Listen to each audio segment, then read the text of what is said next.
أعوذ بالله من الشيطان الرجيم. بسم الله الرحمن الرحيم. يا أيها المزمل قم الليل إلا قليلا نصفه أو انقص منه قليلا أو زد عليه ورتل القرآن ترتيلا إنا سنلقي عليك قولا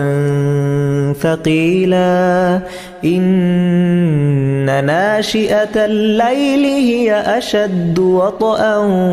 وأقوم قيلا إن لك في النهار سبحا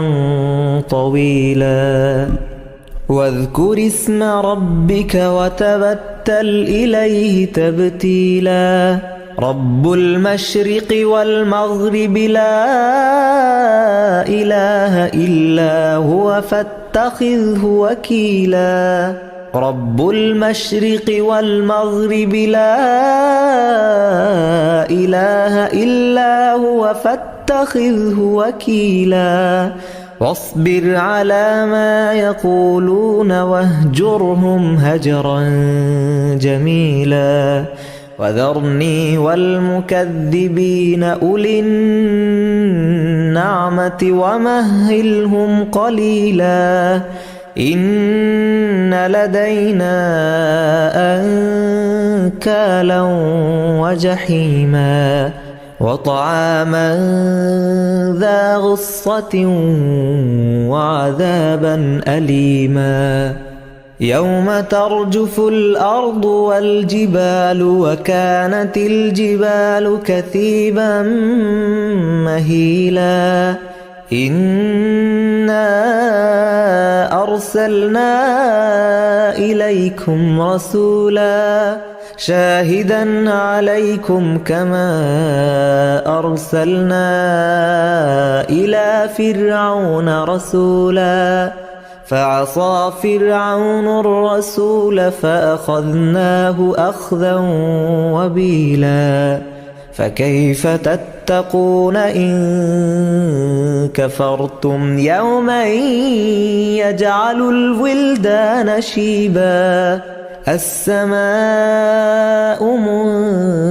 منفطر به كان وعده مفعولا إن هذه تذكرة فمن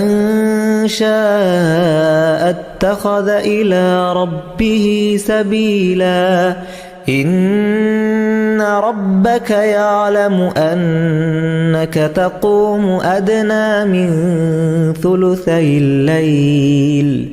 ثلثي الليل ونصفه وثلثه وطائفة من الذين معك والله يقدر الليل والنهار علم أن لن تحصوه فتاب عليكم فاقرؤوا ما تيسر من القرآن علم أن سيكون منكم مرضى وآخرون يضربون في الأرض يبتغون من فضل الله وآخرون يقاتلون في سبيل الله فاقرؤوا ما تيسر منه وأقيموا الصلاة